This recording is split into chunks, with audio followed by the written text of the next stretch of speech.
Magandang araw sa inyong lahat. Muli, ito ang inyong guro, Royes Domingo, sa ating pag-aaral sa linggong ito. Ang ating paksa ay alokasyon at sistemang pang-ekonomiya. Bago tayo magpatuloy, nais ko munang basahin, alamin, ang layunin ng ating aralin. Una ay nasusuri ang ugnayan ng alokasyon sa kakapusan at pangangailangan at kagustuhan. Ang ikalawa ay napapahalagahan ang paggawa ng tamang desisyon upang matugunan ang ating mga pangangailangan. Sa ating pagsisimula, nais kong maghanda ang bawat isa ng isang buong papel or one whole sheet of pad paper at screenshot ang mga mahalagang paksa, aralin, impormasyon na natutunan natin sa video lesson na ito.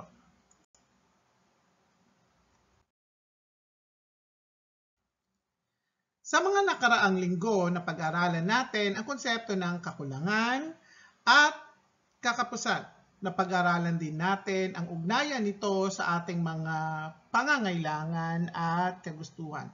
At ganoon na rin ang konsepto ng Maslow's Hierarchy of Needs.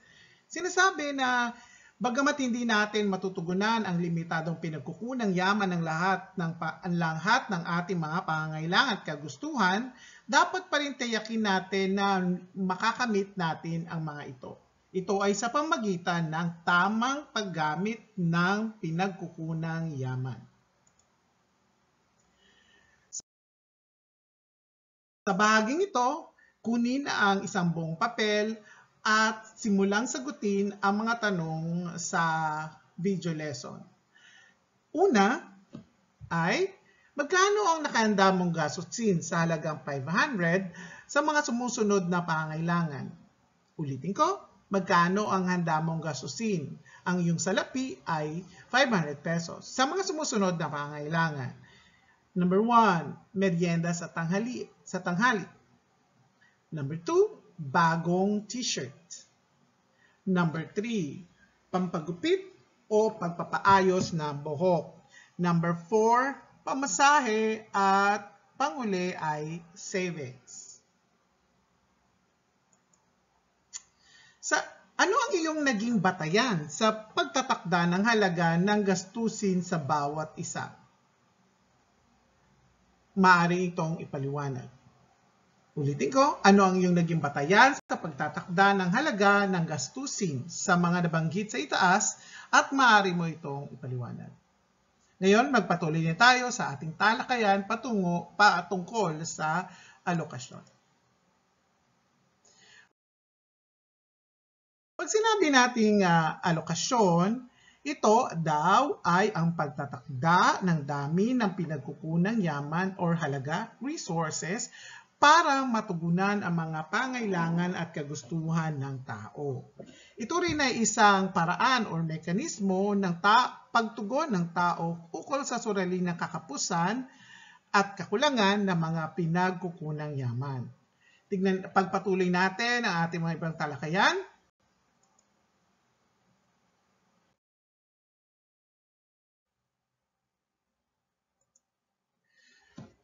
Ito ay isang mekanismo sa pamamahagi ng mga pinagkukunang yaman upang lutasin ang suliranin ng lipunan ukol sa kakapusan.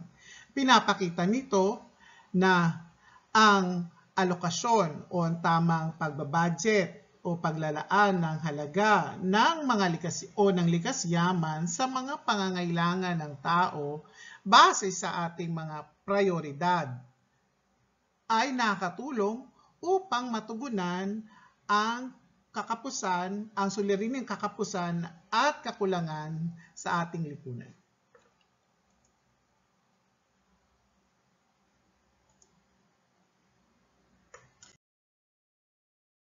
Tingnan natin ang larawang ito. Meron tayong likas yaman sa kaliwang bahagi. at meron tayong pangailangan at kagustuhan sa kabilang bahagi. Ang nais ng nasa larawan ay gumawa ng upuan, lamesa at ng tissue paper. Paano kaya ito masusolusyonan? Sa pamagitan ng alokasyon. Sa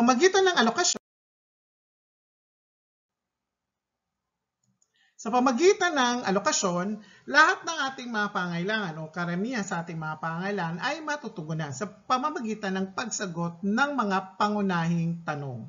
Ang unang pangunahing tanong ay ang ano ang gagawin. So sa larawang ito, meron na tayong gagawin. Ito ay ang upuan, lamesa at tissue. Pangalawang tanong, paano ito gagawin? Gagawin ba natin ito ng maramihan, kaunti, gamit ang mataas na uri ng teknolohiya o mano-mano? Ikatlong tanong, para kanino ito? Upuan ba para sa mga estudyante? Upuan ba para sa mga opisina? Upuan ba para sa mga iba't iba pang mga uri ng trabaho? At panghuli, gaano ito karami? Tignan ang paggalaw ng mga larawan.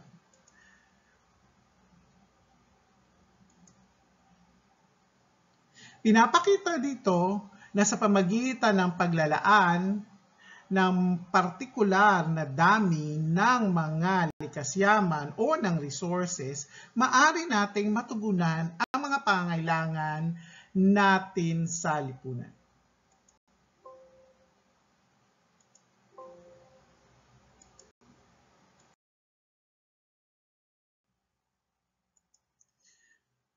Ito ay tinatawag nating sistemang pangkabuhayan.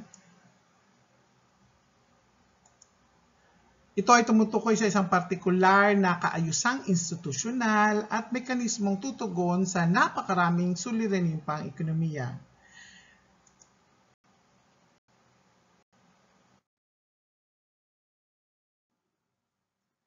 Para sa gawain B, tukuyin kung alin sa mga pangunahing katanungan ng pang-ekonomiko batay sa mga ibinigay na halimbawa sa ibaba.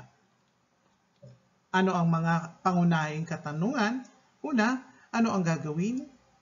Pangalawa, paano gagawin? Pangatlo, para kanino? At ikaapat, gaano karami? Muli, ibibigay ang tumutukoy sa mga halimbawa sa ibaba.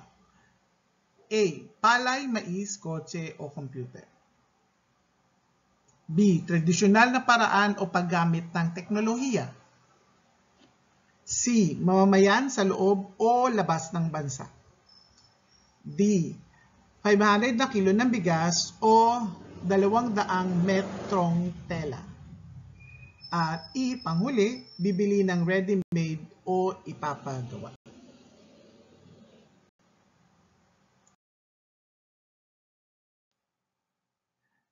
Sa pagpapatuloy ng ating aralin, merong 4 na uri ng sistemang pangkabuhayan or economic system.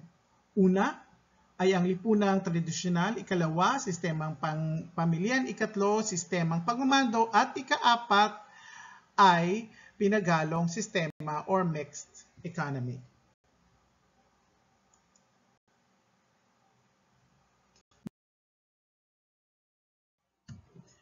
Muli, ang sistemang pang-ekonomiya ay ang paraan ng pagsasaayos ng iba't ibang unit upang makatugon sa suliraning pangkabuhayan ng isang lipunan. Layunin nito na mapigilan ang labis-labis na paglikha ng kalakal at serbisyo at maiwasan ang kakulangan naman ng mga ito.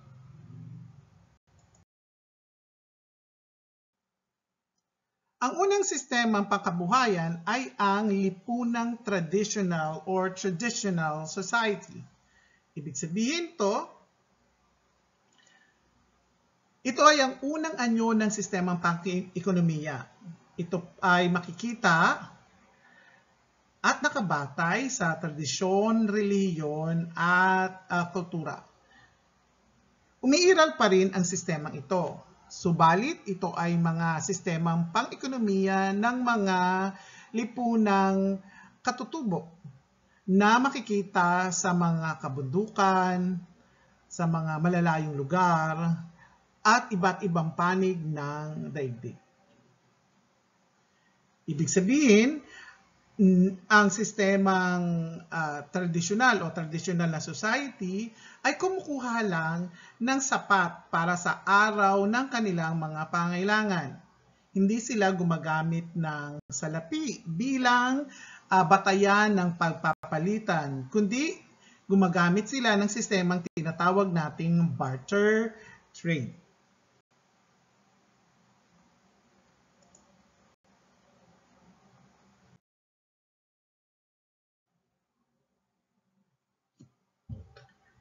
Ang ikalawang sistema ay tinatawag nating sistemang pamilihan or market economy.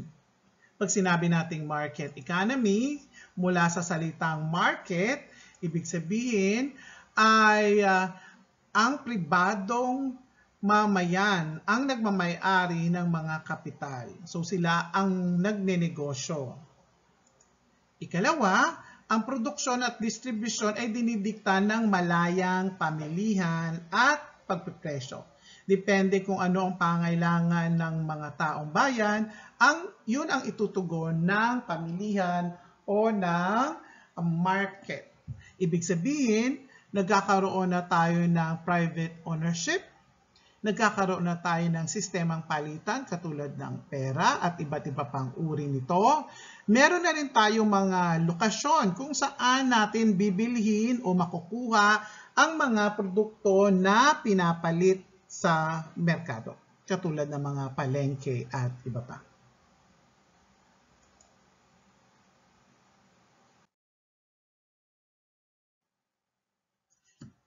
Ikatlong sistemang pang-ekonomiya ay ang command economy.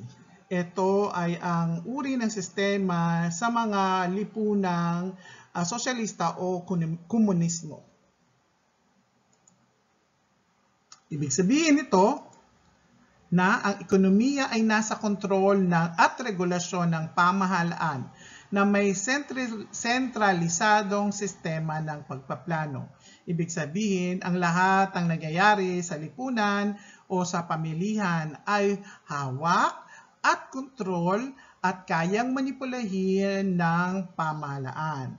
Maaari na magkaroon ng limitadong pagmamay-ari o private ownership ng kapital. Subalit, lahat ng ito ay nasa pagpapasya ng sentralisadong sistema ng pamahalaan.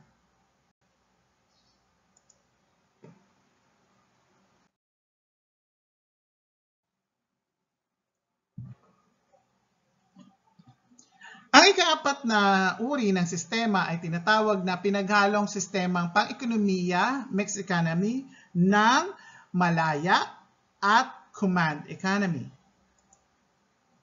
Anong ibig sabihin nito? So, ang katangian ng sistemang pagmamando at purong pamilihan, pure market, ay pinagsama sa uri ng sistemang ito. Ibig sabihin, may mga desisyon na nasa kamay ng pribadong sektor at may mga desisyon na nasa kamay ng pamahalaan.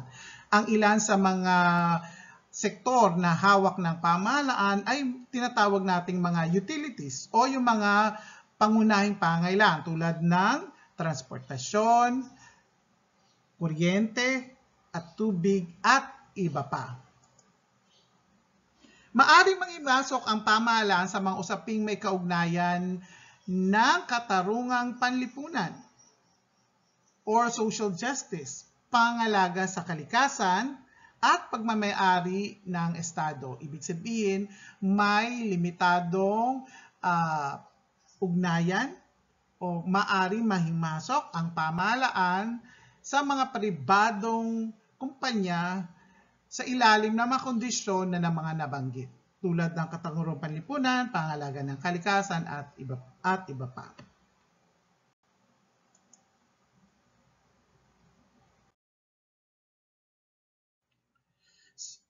Tingnan natin ang chart sa ibaba.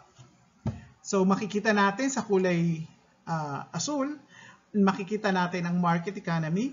Subalit sa kabila naman, makikita naman natin sa kulay na orange ang command economy. Ang sa gitna ay ang mixed economic system. Ang market economy, sinasabi niya na ito ay owned by private sectors, freedom to start business, may kalayaang magsimula at umexit sa sistemang pangkabuhayan. At ang kanilang presyo ay nakadepende sa supply at demand.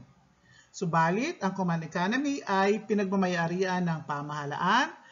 Lahat ng aspeto ng ekonomiya ay kinokontrol ng pamahalaan at meron siyang kapangyarihan na ikontrol ang lahat ng presyo. Subalit ang mixed economy ay nasa gitna nito. Maaring itong pagmayarian ng private sectors, ganun pa rin, ganun pa man, meron din pagmamayari ang pamahalaan. Malaya silang magbukas at magtayo ng negosyo, pero may mga regulasyon na nila sinasaad o binibigay ang pamahalaan. Ang presyo ay nakabatay sa supply and demand, subalit pag ito ay lalabis, papasok na ang pamahalaan sa pagbibigay ng price control.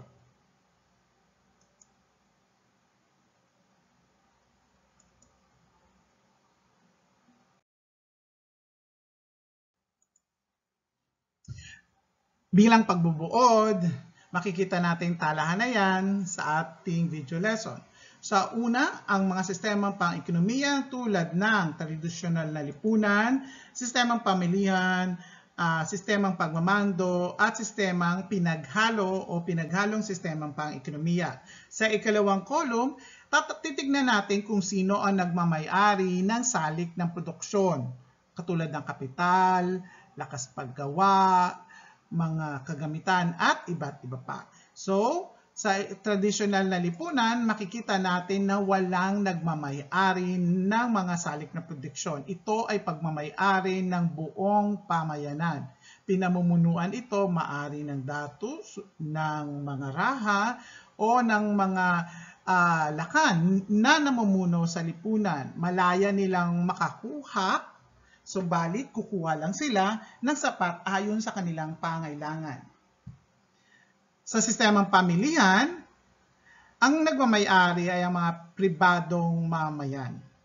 Maari silang magtayo ng negosyo, magdikta ng laki ng salapi na gagamitin nila sa pagtatayo ng negosyo, ang pamaraan ng pagbebenta, at iba't iba pa.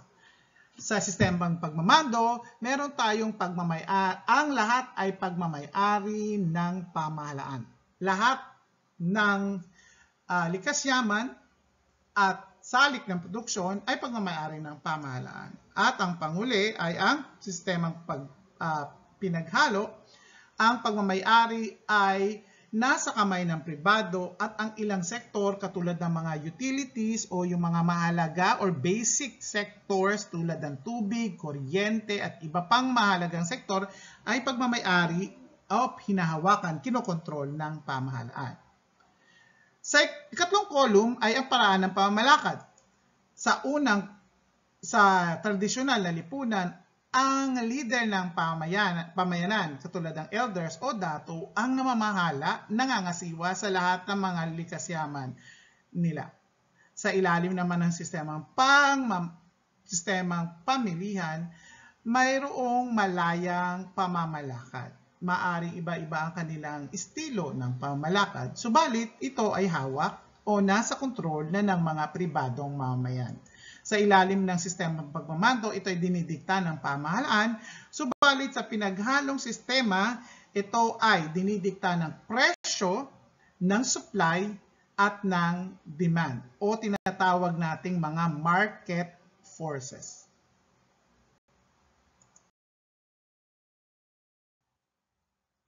Muli, tignan natin ang apat na sistemang pangkabuhayan o economic system na may ugnayan sa alokasyon. Una ay ang lipunang tradisyonal. Ang ikalawa ay ang sistemang pamilyan. Ang ikatlo naman ay ang sistemang pagmamando. At ang panghuli o ikaapat ay ang pinaghalong sistemang pang-ekonomiya.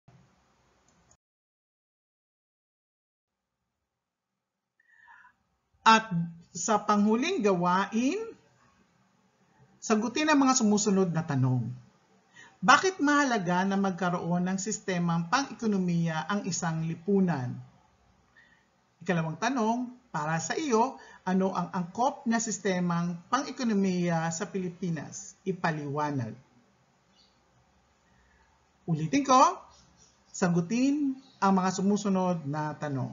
Una, bakit mahalaga na magkaroon ng sistemang pang-ekonomiya ang isang lipunan? Pangalawa, para sa iyo, ano ang angkop na sistemang pang-ekonomiya sa Pilipinas? At ipaliwanag ito.